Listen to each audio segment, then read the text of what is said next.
দর্শক স্বাগত জানাই মোহনা টেলিভিশনের রাজনীতি বিষয়ক টক শো ভিন্ন মাত্রায়। রাশিয়া থেকে পরিশোধিত পেট্রোলিয়াম পণ্য বা তেল কিনতে বাংলাদেশকে 60 দিনের অনুমতি দিয়েছে যুক্তরাষ্ট্র।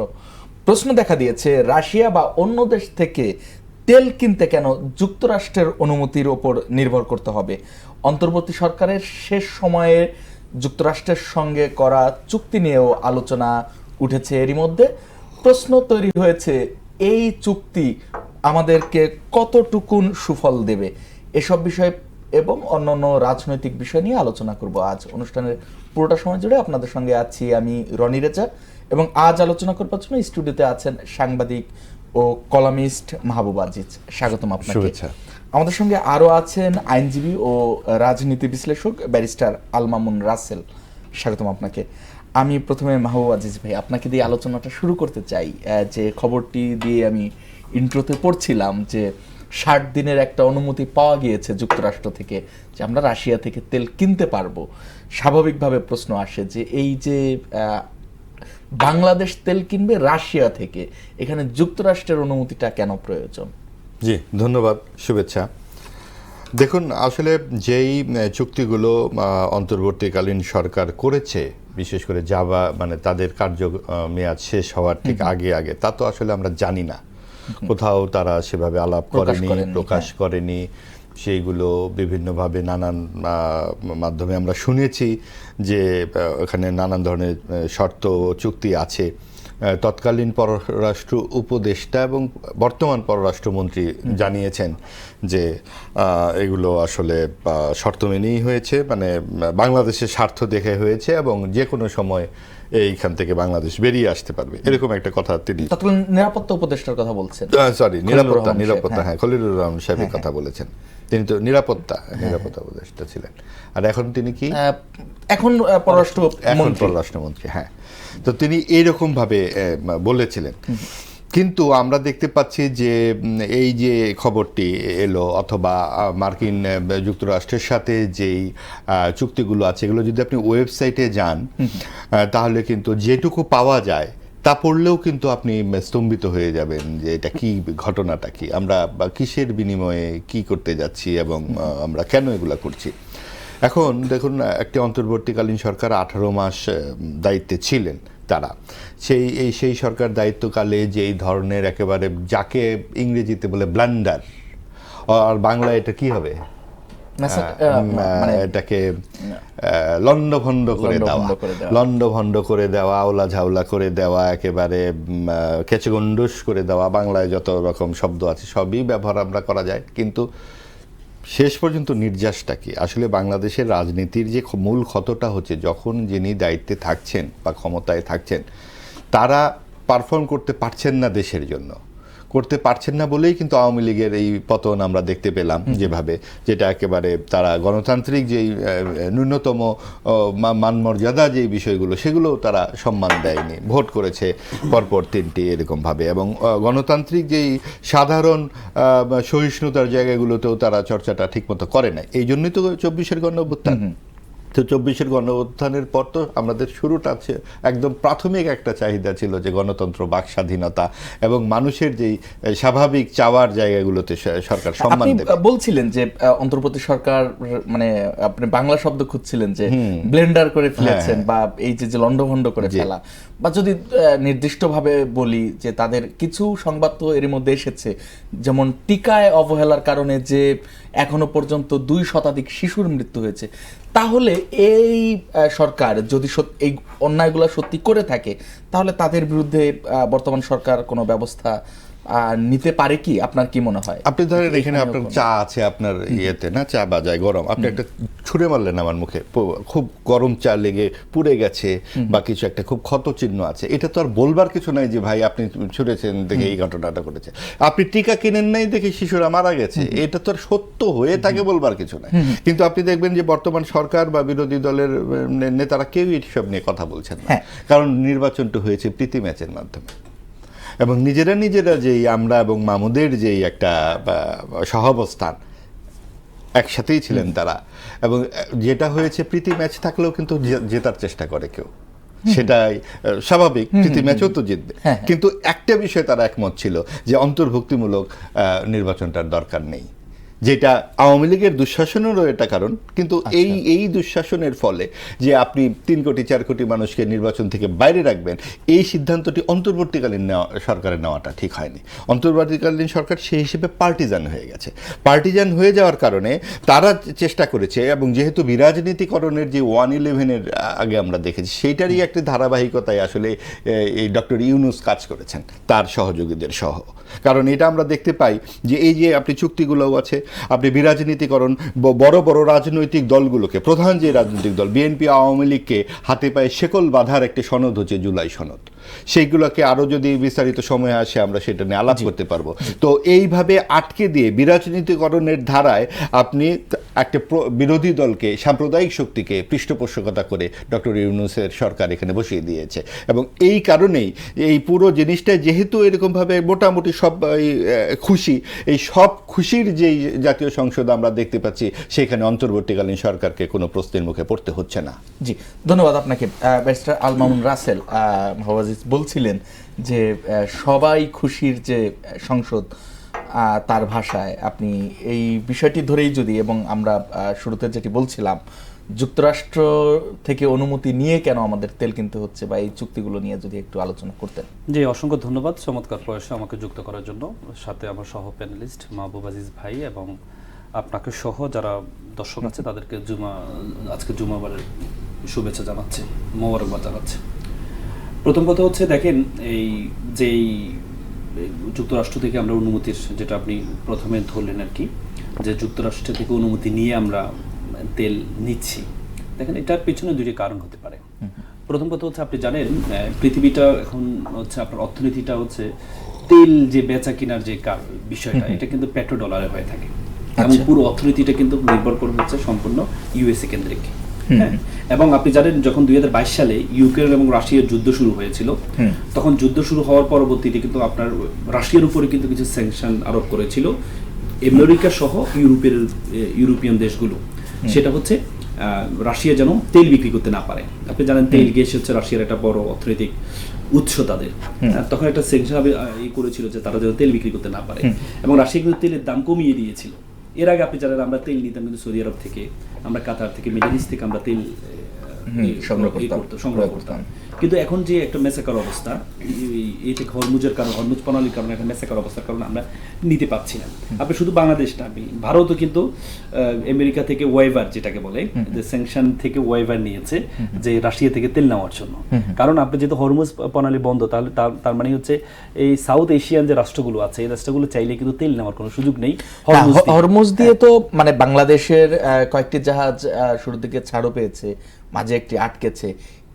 ইরানের সঙ্গে এবং ইরানের এই যুদ্ধে বাংলাদেশের জনগণের যে, এবং রাজনৈতিক দলগুলোর ইরানের প্রতি যে সমর্থন প্রকাশ্য, সেটাতে তো মানে এইটি একটি সমাধানের পথ হতে পারতো কিনা? প্রথম আমাদেরকে কয়েকটা সুযোগ সুবিধা দিয়েছিল, পররাষ্ট্রমন্ত্রীও বলেছিল যে কয়েকটা ছাড় দিয়েছে। এরপরে কিন্তু সবগুলো দেশই কিন্তু, যেহেতু হচ্ছে আপনি জানেন এখন অবরোধটা কিন্তু আমেরিকার পক্ষ থেকে দেওয়া হয়েছে, এবং কোনো তেলবাহী জাহাজ কিন্তু হরমুজ পার হতে দিচ্ছে না। ইরানের কোনো বিষয় না, অবরোধের কারণে। এখন কথা হচ্ছে, রাশিয়া থেকে যদি আপনাকে নিতে হয়, রাশিয়া থেকে এই যে শুধু আমাদেরকে না, আমি আপনাকে বললাম যে বাংলাদেশকে দিয়েছে, ভারতকে দিয়েছে, তারা একটা ওয়েভার দিয়েছে যে কিছু সময়ের জন্য, কারণ যেহেতু বিশ্ববাসী যদি খেপে যায় আমেরিকার উপরে, তাহলে একটা বড় ধরনের প্রভাব পড়বে। এই জন্য তারা বিভিন্ন দেশকে, সাউথ এশিয়ান দেশগুলোকে তারা একটা ওয়েভার দিচ্ছে। এবং আপনি জানেন আমাদের যে জাহাজগুলো, ইন্স্যুরেন্স বলেন, ব্যাংকিং সেক্টর বলেন, এলসি বলেন, সবগুলো কিন্তু হচ্ছে আপনার এর উপর নির্ভর করে, আপনার এই ডলার উপর নির্ভর করে। আপনি কিন্তু এই যে আমেরিকার যে আধিপত্য পুরো বিশ্বের মধ্যে, যে ডলার কেন্দ্রিক যে অর্থনৈতিক ব্যবস্থা, পেট্রো ডলার কেন্দ্রিক যে অর্থনৈতিক ব্যবস্থা, সেটা ভাঙার জন্য কিন্তু ইরান চেষ্টা করছে, চায়না সহ। আপনি যেমন হরমুজের যে এই যে তারা যে কর আরোপ করেছে, সেটার হবে হচ্ছে চাইনিজ ইউএন এর মাধ্যমে করবে। কেন? এই যে পেট্রো ডলার একটা প্রভাব আমেরিকা কিন্তু কোথাও না, কিন্তু সব জায়গায় আছে, বিরাজমান করছে। কিসের মাধ্যমে? এর ডলারের মাধ্যমে। তাহলে আপনি এলসিটা করবেন কি দিয়ে? ডলারের মাধ্যমে। তো সুতরাং আমেরিকা যদি হচ্ছে আপনার স্যাংশনের উপরে যদি আপনি যদি এই তেলটা যদি আমেরিকার অনুমতি ছাড়া আপনি নেন, তাহলে আপনি সেকেন্ডারি স্যাংশনে পড়ে যাবেন। আর সেকেন্ডারি স্যাংশনে পড়লে থার্ড ওয়ার্ল্ড কান্ট্রি, আমাদের মতো একটা ডেভেলপিং একটা কান্ট্রি, আমরা কিন্তু বিপদে পড়ে যাবো। এটা একটা কারণ। আর আরেকটা কারণ হচ্ছে, দেখেন এই যে আমাদের যে আজকে যে যিনি পররাষ্ট্রমন্ত্রী উনি কিন্তু আমেরিকার যখন প্রথম ওনাকে নিরাপত্তা উপদেষ্টা বানানো হয়েছিল তখন কিন্তু ওনার বিষয়ে বলা হয়েছিল যে উনি অন্য একটা রাষ্ট্রের মানে আমেরিকার নাগরিক।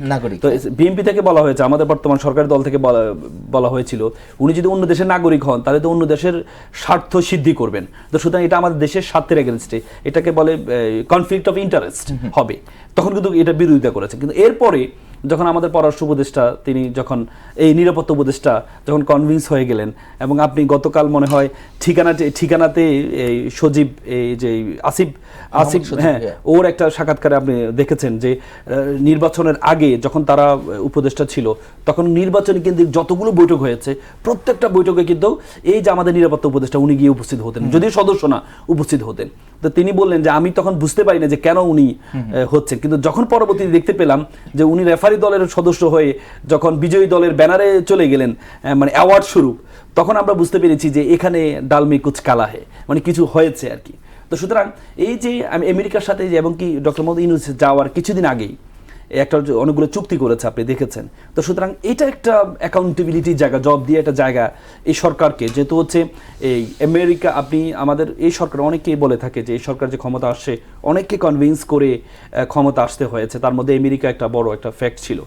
আমি যদি সে অ্যাওয়ার্ড স্বরূপ কিন্তু আমাদের নিরাপত্তা উপদেষ্টাকে পররাষ্ট্র মন্ত্রী করা হয়েছে। আমি যদি একটু প্রশ্ন করতে চাই, যেমন মাহবুব আজিজ বলছিলেন যে বিরাজনীতিকরণের একটি চেষ্টা অন 11-এর যে ধারাবাহিকতা সেটা যদি হয়ে থাকে তাহলে তো বিএনপিকে ক্ষমতায় বসানোর জন্য কোনো নেগোসিয়েশন হওয়ার কথা নয়।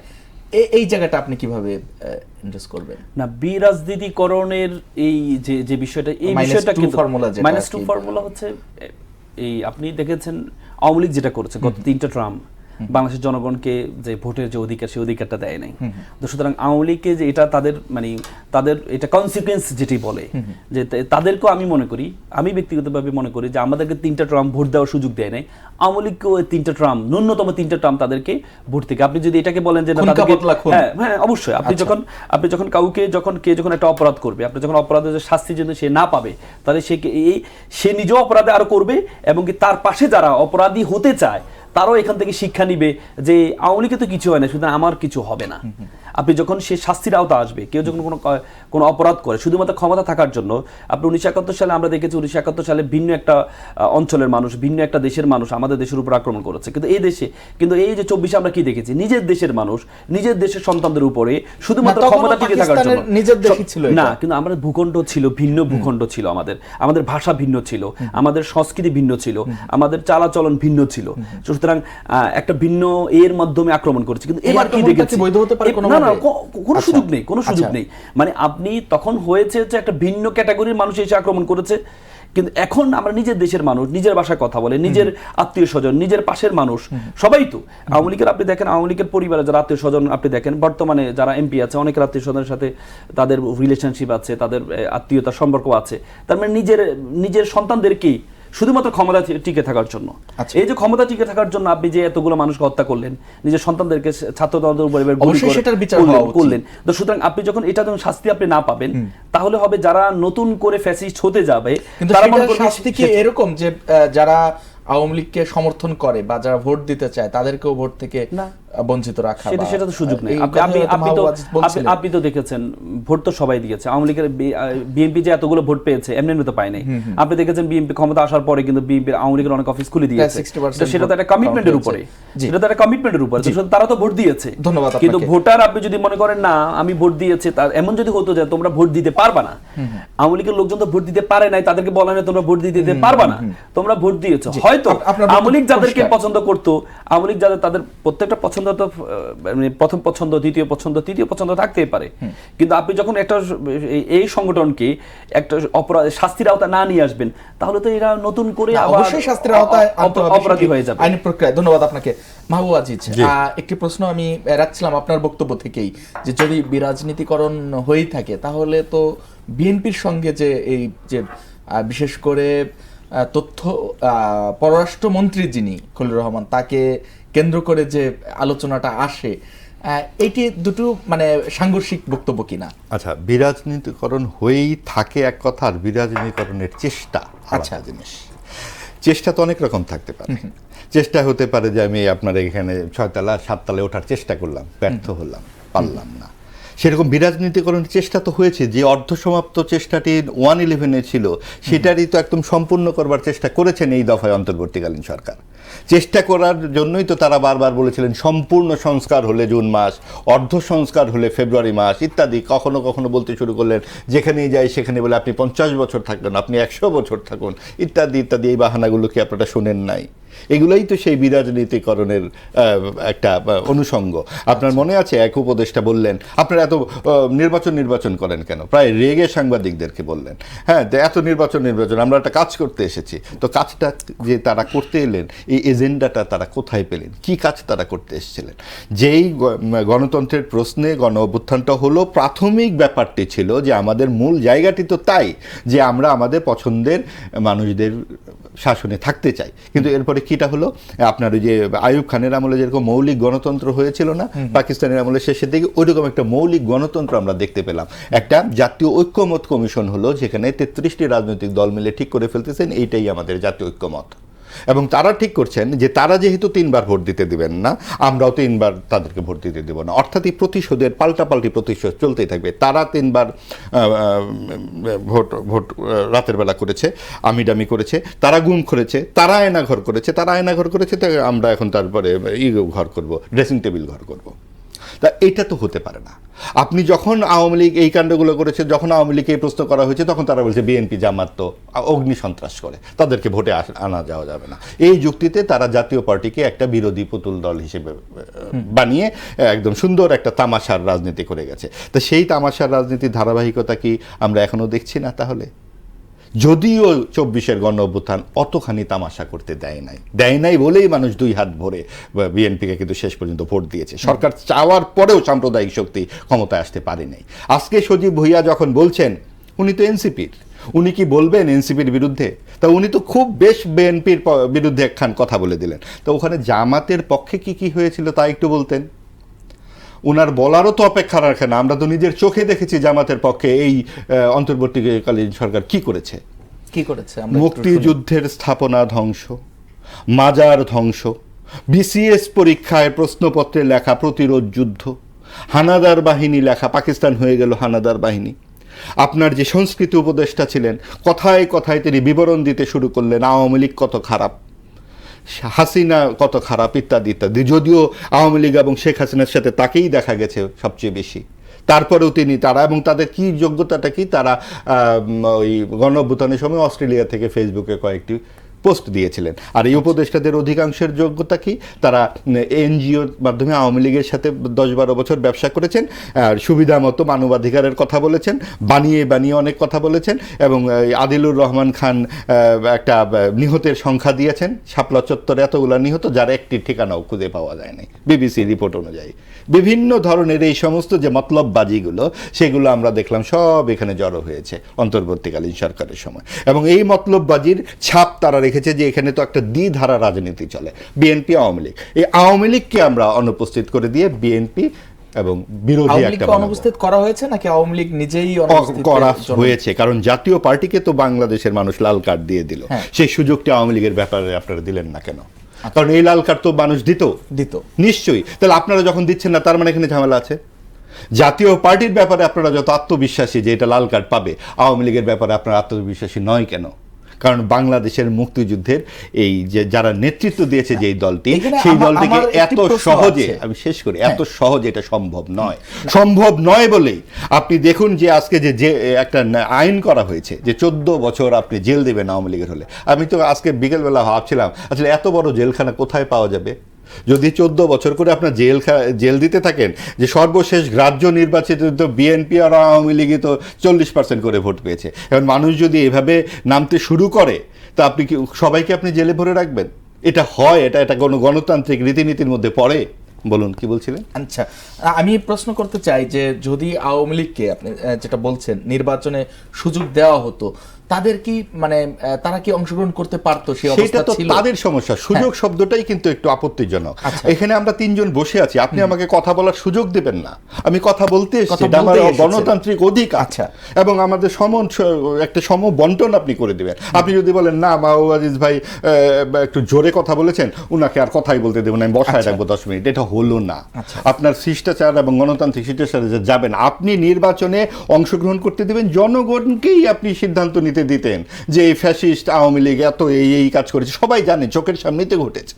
এবং তখন কিন্তু আওয়ামী লীগ বলে বসতো, যেহেতু তারা মানে অনুতপ্ত তাদের মধ্যে আমরা দেখছি না, এখনো দেখছি না, তারা সেই একই রকম ভাবে অযৌক্তিক চিৎকার করে চলেছে একটি অংশ খুব বড় আকারে, এবং তারা নানান রকম যুক্তি দ্বারা করাতে চাচ্ছে অপকরণ। সেইটা শাস্তি তো মানুষ 16ই জুলাইতে আপনি যখন দেখলেন শেখ হাসিনা বললেন এর চাকরি কারা পাবে, রাজাকারের নাতি পাবে না মুক্তিযোদ্ধার নাতি পাবে, কিভাবে মেয়েদের ঢল নেমে এলো রাতের বেলা, মানুষই তো তার উত্তর দিয়ে দেয়। আপনি কেন মানুষের উত্তরের উপর আস্থা রাখা উচিত? ধন্যবাদ আপনাকে। মামুন ভাই, যদি বলি যে কুষ্টিয়ায় একটি মব করে একজন পীরকে হত্যা করা হয়েছে কয়েকদিন আগে, সেখানে পুলিশের ভাষ্য বা অন্য যে ফেসবুক পোস্টে ছড়ানো তথ্য অনুযায়ী জামাতের এক নেতাকে আসামি করে আরো অনেককে আসামি করে একটি মামলা করা হয়েছে পরবর্তীতে। এই মামলার বিরোধিতা করে আবার বিক্ষোভ মিছিল হয়েছে।